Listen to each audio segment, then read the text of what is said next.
Welcome to Mysteries of the Universe. I'm your host, Ben Carter, and in today's episode, we confront the most profound question ever asked. What is the meaning of life? Is it hidden in the laws of physics, buried in the dust of dying stars, or echoing through the vast silence of space? Today, we trace the search for purpose across science, philosophy, and the unknowable void at the heart of existence. In the early 20th century, science shifted the way we viewed the universe and our place within it. Before that, for thousands of years, the question of life's meaning was almost entirely the domain of religion, myth, and philosophy. Ancient cultures believed life had a divine purpose, assigned by gods or fate. But with the rise of modern cosmology, evolution, and quantum mechanics, the narrative changed. No longer were humans considered the center of the cosmos. We became, instead, tiny observers on a pale blue dot orbiting an ordinary star in a vast and silent universe. In 1929, Edwin Hubble discovered that the universe was not static, but expanding. This led to the realization that everything we see, every planet, star, and galaxy, emerged from a singular beginning point, the Big Bang, nearly 14 billion years ago. This immense timescale reshaped our understanding of what life is and how rare or accidental it might be. Then came the discovery of DNA in the mid-20th century, a molecule that carries the instructions for life itself. Scientists like Francis Crick and James Watson opened a new door. Life could now be studied not just as a philosophical concept, but as a biological system governed by chemistry and replication. Natural selection became the new framework. It did not require intention, only variation and survival. In this view, life was not designed. It emerged, evolved, and adapted, one mutation at a time. Still, as much as science could explain the mechanics of life, it struggled to explain its meaning. What does it mean to exist at all? Why should consciousness emerge in a universe made of lifeless matter? These questions refused to go away, even as our knowledge expanded. Physicist Steven Weinberg once wrote that the more the universe seems comprehensible, the more it also seems pointless. Yet in that tension between understanding and mystery, many believe the real meaning of life may lie. Some scientists have tried to reframe the question. They ask not why we are here, but how it is even possible for the universe to host life at all. This leads to concepts like fine-tuning, entropy, and cosmic coincidence. Others look to the second law of thermodynamics, the tendency for all systems to move toward disorder.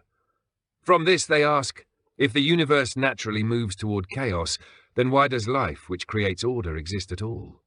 Some see life as a temporary resistance to entropy, a structure that emerges briefly, fights against disorder, then dissolves back into it. In this view, meaning may not be cosmic or eternal. It may be a local phenomenon, fleeting and emergent, not something given, but something created by life itself. And yet, even this idea does not answer the deeper mystery. Why should anything exist at all, rather than nothing? Why should matter give rise to awareness, and what purpose, if any, does that awareness serve? These are the questions that continue to haunt the edges of both science and philosophy, and they only grow more mysterious the deeper we look. The question of life's meaning becomes even more complex when we examine the observable universe itself. Through telescopes that reach deep into space and back in time, we have gathered staggering amounts of data. We have measured cosmic background radiation, the afterglow of the Big Bang. We have mapped the positions of distant galaxies, some more than 10 billion light-years away. We have recorded the spectra of stars, revealing their chemical composition. And yet, in all of this observable data, nowhere do we find any clear purpose. The Earth is the only place we know of where life exists. Despite decades of searching, we have found no conclusive signs of life on Mars, no evidence from probes to Europa or Enceladus, no alien signals from the distant stars. This absence of data raises a haunting possibility that life may be vanishingly rare. That consciousness may be a brief flicker in a universe otherwise indifferent and unknowing. And yet, life here is remarkably complex. Consider the human brain. It contains roughly 86 billion neurons, each connected to thousands of others. The number of possible connections exceeds the number of atoms in the Milky Way. From this vast network emerges consciousness, the ability to think, dream, remember, and reflect on existence itself. This leads some scientists to wonder, is consciousness merely an accidental byproduct of evolution, or is it something more? We observe life's processes with increasing precision. We can now simulate the folding of proteins, map neural pathways, and even grow synthetic cells in the lab. But nowhere in these experiments do we detect a trace of purpose beyond the chemical reactions themselves. The data shows how life works, but not why it exists. The question lingers, can science ever measure meaning? Astronomers continue to probe deeper into space. They study exoplanets in the habitable zones of distant stars. They listen for signals, search for biosignatures, and run simulations of alternate universes. Still, all findings circle back to the same point. Our universe appears vast, ancient, and silent. It does not answer our questions. It only reveals more patterns, more structure, more mystery. Some physicists have proposed that meaning might not be something we discover in the universe, but something we project onto it. In other words, we are the interpreters of patterns. We find beauty in the spiral arms of galaxies, but the galaxies themselves do not know they are beautiful. We speak of order and chaos, but those are our terms, not the universe's. And so we return to the paradox. The more we learn, the more silent the cosmos becomes. The universe tells us how stars form, how atoms bond, how life replicates, but it does not speak to why. It offers data without narrative, structure without story. It leaves the deepest question unanswered. What is the meaning of all this? Is there one? Or is the question itself flawed, born of human longing in a universe that simply is? Throughout history, philosophers have wrestled with this same question. Long before the invention of telescopes or particle accelerators, the ancient thinkers of Greece, India, and China pondered existence without the benefit of modern science. For them, the mystery was not just about life's origin, but its ultimate significance. What should a human being do? How should one live, knowing that death is inevitable and the cosmos vast beyond comprehension? Plato believed that reality was divided into two realms: the physical world, where things decay and die, and a higher world of perfect forms, where truth and meaning reside. In his view, the soul came from that higher realm and was temporarily trapped in a body. Meaning, for Plato, was found in returning the soul to its divine source through wisdom and virtue. In contrast, Aristotle grounded meaning in the here and now. He saw life's purpose in fulfilling one's nature, what he called the telos. For humans, that telos was reason. A meaningful life was one lived in accordance with reason, cultivating virtues like courage, justice, and moderation. In the East, the teachings of the Buddha proposed a different view. Life, he said, is filled with suffering because we crave permanence in an impermanent world. The meaning of life, then, was not to fulfill desire, but to end suffering through mindfulness, compassion, and the dissolution of the ego. Liberation came not from conquering the world, but from understanding that the self is an illusion. The Hindu tradition framed life as a cycle of birth, death, and rebirth, samsara. The ultimate goal was moksha, or liberation from that cycle. This could be achieved through devotion, knowledge, righteous action, or meditation.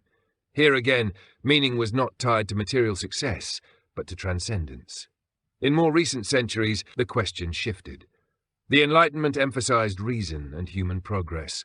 Thinkers like Immanuel Kant argued that meaning was found in moral duty. Others, like Friedrich Nietzsche, declared that traditional meaning had collapsed. God is dead, he wrote, not in celebration, but as a warning. Without a higher purpose, he said, humanity must create its own values, or fall into despair. Existentialists like Jean-Paul Sartre and Albert Camus continued this theme. They believed that life has no inherent meaning, but rather than mourn this, they saw it as a call to action. If the universe is silent, then it is up to each person to give their life meaning through choice, responsibility, and rebellion against absurdity. What unites these diverse traditions is not agreement, but a shared recognition that the question of meaning is central to human life. Whether one looks to a divine realm, a cosmic law, or an act of personal creation, the search itself defines what it means to be conscious. Meaning, in this view, is not something waiting to be discovered like a fossil in the ground. It is something we construct in response to the vastness that surrounds us. And yet, even this construction cannot fully explain why the universe exists at all. The mystery remains, untouched by all our philosophies. Modern science has made incredible progress in describing the mechanics of life, but it still struggles with its origin. The question of how life began on Earth remains one of the great scientific frontiers. For decades, researchers have tried to reverse engineer the process that turned non-living matter into self-replicating molecules. The leading theory is abiogenesis, the idea that life arose from a gradual increase in chemical complexity, eventually forming simple cells. But despite laboratory experiments and computer models, no one has ever recreated the full pathway from inert chemicals to life. The Miller-Urey experiment in the 1950s was a breakthrough. Scientists Stanley Miller and Harold Urey simulated early Earth conditions by mixing water, methane, ammonia, and hydrogen, then adding electric sparks to mimic lightning. After a few days, they found amino acids, the building blocks of proteins. It was a monumental discovery, but it raised more questions than it answered. Amino acids are not life. They do not replicate, adapt, or metabolize. The leap from molecules to metabolism is still unexplained. Other theories suggest life may not have started on Earth at all. Panspermia proposes that life's building blocks arrived from space, carried on comets or meteorites. In 1996, scientists studying a Martian meteorite found structures that looked like fossilized bacteria. Though later disputed, the discovery renewed interest in the idea that life might be a cosmic phenomenon, not a planetary one. In the 21st century, researchers began identifying extremophiles, organisms that thrive in conditions once thought impossible. Some live in boiling acid, others deep beneath the ocean floor, where sunlight never reaches. These discoveries challenge our assumptions about where life can exist and suggest it may be more resilient and adaptable than previously believed. NASA's missions to Mars, Saturn's moon Enceladus, and Jupiter's moon Europa aim to answer this question directly.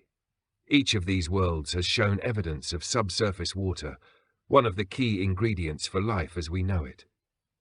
Instruments aboard orbiters and rovers are designed to detect organic molecules, isotopic ratios, or even microbial life itself. Yet despite the billions of dollars spent, the silence continues. Some scientists argue that the real mystery is not that life exists, but that it is so rare. The Drake equation, formulated in 1961 by Frank Drake, attempted to estimate the number of civilizations in our galaxy capable of communication. Depending on the values used, the number could be millions or zero. The equation remains unresolved, reflecting both our ignorance and our hope. If life is common, we may be on the verge of contact. If it is rare, then Earth may be one of the few places in the universe where matter became aware of itself. In either case, the implications are staggering. Life, and especially conscious life, appears to be a break in the pattern of an otherwise indifferent cosmos. But the data has not yet told us why. The evidence shows how life behaves, how it evolves, and how it spreads. But it says nothing of what life means. The meaning remains outside the range of our instruments, untouched by equations, and unsolved by any telescope pointed at the stars. Among mainstream scientists, several theories have emerged to explain the conditions that allow life to exist and evolve in our universe. One of the most debated is the fine-tuning argument, the idea that the fundamental constants of nature appear to be precisely calibrated for life. If the strength of gravity, the charge of the electron, or the rate of expansion after the Big Bang were even slightly different, stars might not form, atoms might not hold together, and life as we know it would be impossible. Physicist Paul Davies has pointed out that the odds of these constants aligning by chance are astronomically low. This has led some to speculate that perhaps these values are not random. Perhaps there is a deeper principle guiding the structure of the cosmos. However, others caution against reading too much into this coincidence. They argue that we observe these particular values only because we are here to observe them, a concept known as the anthropic principle. The anthropic principle comes in two forms. The weak version states that we can only observe a universe capable of supporting observers. The strong version suggests that the universe must have properties that inevitably lead to conscious life. The strong version veers toward philosophy, implying a kind of cosmic inevitability. But neither version answers the deeper question: why is the universe structured in a way that permits life at all? The concept of entropy adds another layer. According to the second law of thermodynamics, systems tend to move from order to disorder. This universal law would seem to make life impossible, as living systems require order and energy flow. But in reality, life does not violate the second law. It uses energy gradients to maintain structure. The Earth, bathed in sunlight, has a steady flow of energy that life can harness. This delicate balance between order and decay may be a key to understanding why life is possible here. Meanwhile, some physicists turn to information theory. They suggest that life is not just about molecules, but about information. From DNA to neural networks, life encodes, stores, and processes information in highly structured ways. Physicist John Wheeler proposed the idea that the universe itself might be fundamentally informational, what he called it from bit. In this view, reality emerges from information, not the other way around. Others look to quantum mechanics. The act of observation appears to influence quantum systems, as if consciousness plays a role in shaping physical outcomes. This has led to speculation that consciousness might be more fundamental than matter. While mainstream science remains cautious, some researchers, like physicist Roger Penrose, have proposed that quantum processes in the brain may contribute to consciousness in ways we do not yet understand. Still, none of these theories, fine-tuning, entropy, information, or quantum mind, provides a definitive answer. They offer models and frameworks, but not meaning. They describe the mechanics, but not the purpose. And so we are left with a strange duality. We live in a universe that seems tailor-made for life, yet we have no clear idea why. The laws of physics allow for awareness, complexity, and reflection, but they remain silent on whether any of it matters. While mainstream science navigates carefully within the boundaries of empirical data, a growing body of speculative thought ventures into more controversial terrain. Some researchers, theorists, and fringe thinkers propose that the meaning of life may not emerge from physics or biology at all, but from something far deeper, perhaps even hidden by design. One such idea is panspermia, the notion that life on Earth did not begin here, but was seeded from elsewhere in the cosmos. This idea has ancient roots, but gained renewed attention in the late 20th century. Scientists like Fred Hoyle and Chandra Wickramasinghe argued that microbial life might travel through space aboard comets or dust particles. They pointed out that some microorganisms on Earth can survive extreme radiation, vacuum, and freezing temperatures, conditions similar to space. If life can endure these extremes, then perhaps it has traveled between worlds, or even galaxies. In this view, Earth may be one node in a vast cosmic web of biological transmission. But if life arrived here from elsewhere, the question only deepens: where did it originate and why? Another speculative idea is that the universe itself is a form of consciousness, and life is the means by which it becomes self-aware. This idea echoes the ancient concept of the anima mundi, or world soul, and appears in modern physics through theories that blur the line between mind and matter. Panpsychism, for example, suggests that consciousness may be a fundamental property of all physical systems, not something generated by brains alone, but something that exists at every level of the universe, from atoms to galaxies. This line of thinking has led some to propose that meaning is not absent from the universe, but embedded in it, waiting to be perceived. That life is not an accident, but a necessary consequence of the universe's drive toward complexity and self-understanding. Such views often intersect with spiritual traditions, though they are increasingly explored in scientific language. Then there is the idea that our reality is artificial, that the universe is a simulation. First proposed as a philosophical argument, the simulation hypothesis suggests that an advanced civilization could, in theory, simulate entire universes indistinguishable from reality. If such simulations are possible, and if civilizations develop the capability to create them, then statistically, we might be more likely to be living inside a simulation than in a base reality. While this concept borders on science fiction, it raises unsettling questions about meaning. If the universe is a simulation, does that make our lives meaningless, or does it suggest that meaning has been programmed in? Finally, some theorists point to the strange coherence of mathematics in describing reality. Equations developed in the human mind seem to map perfectly onto the behavior of stars, particles, and time itself. Why should abstract symbols invented in the brain describe the universe so precisely? This uncanny fit has led some to suggest that mathematics may not be a tool for describing the universe, but the fabric of the universe itself. These fringe ideas may never be proven, but they persist because the standard models of science, though powerful, have yet to answer the central question: why does life exist at all? What is it for? What role does it play in the universe, if any? The lack of an answer drives both rigorous inquiry and radical imagination, and in that search, whether grounded in evidence or speculation, something essential is revealed about the nature of consciousness itself. We are not just observers of the cosmos, we are participants in its unfolding mystery. As the boundary between science and philosophy begins to blur, many have turned to ancient wisdom traditions to search for clues about life's meaning.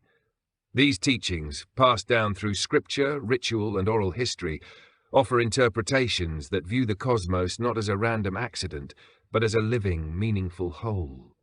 Unlike the cold objectivity of modern physics, these traditions often begin with a different premise: that life is sacred and that the universe has intention. In the Upanishads, ancient Hindu texts dating back thousands of years, the concept of Brahman represents the ultimate reality, an eternal, infinite, and conscious source of all things. According to these teachings, the self, or Atman, is not separate from the universe, but a fragment of that divine whole. To discover one's true nature is to realize unity with the cosmos. In this tradition, life is not about seeking external purpose, but awakening to what already is. Meaning, then, is intrinsic to existence. Similarly, many indigenous belief systems speak of the earth and sky as animate, interconnected and alive. The Navajo, for example, describe a concept known as hozyo, a state of balance, beauty, and harmony that one must live in alignment with. In this worldview, meaning is not something abstract or hidden in distant stars, but something lived each day through right relationship with nature, ancestors, and the unseen world. In Taoist philosophy, the Tao is the underlying force that flows through all things. It cannot be named or grasped, only followed. The Tao does not offer a clear narrative or doctrine, but emphasizes harmony with the unfolding patterns of nature. Meaning in this sense is found in letting go, releasing the illusion of control and flowing with the rhythms of the cosmos. Even in the Western mystical tradition, echoes of this perspective can be found. The Hermetic axiom, as above, so below, suggests that the macrocosm and microcosm mirror one another. The structure of the stars reflects the structure of the self. In these teachings, life is not a meaningless fluke, but a key to unlocking a deeper order hidden behind appearances. Carl Jung, the Swiss psychologist, explored these symbolic systems through the lens of the unconscious mind. He believed that myths and dreams are expressions of a deeper truth, that the psyche itself participates in the shaping of reality. Meaning, for Jung, arises when inner experience aligns with outer reality. When symbols resonate with the soul, they reveal something timeless. From this view, the meaning of life is not a universal constant, but a personal journey of discovery. It is not delivered from on high, but forged through experiences, relationships, and moments of insight. It is the act of making meaning, not finding it, that defines our humanity. The rituals we perform, the stories we tell, the connections we form, these are the threads from which meaning is woven. Yet even these profound traditions must contend with the vast silence of space. They offer frameworks of understanding, but the stars do not answer our questions. The galaxies do not confirm our myths. And so, the mystery endures. Whether the universe is conscious or indifferent, whether life is designed or accidental, the search for meaning continues, not just across cultures and centuries, but within each human mind. As we reflect on the layers of evidence, theory, belief, and silence surrounding life's meaning, we are left with a constellation of clues rather than a single answer. From the cosmic perspective, we know that life is rare, complex, and deeply dependent on conditions that are both fragile and exacting. Earth's position in the solar system, the presence of liquid water, the balance of atmospheric gases, the shielding effects of the magnetic field, all of these are not guaranteed. They are part of a delicate equilibrium that has persisted for billions of years, yet could shift in an instant. Biology tells us that life adapts, replicates, and evolves through natural selection. Neuroscience reveals that consciousness arises from intricate patterns of electrical and chemical activity in the brain. Physics describes a universe governed by symmetry, force, and mathematical precision.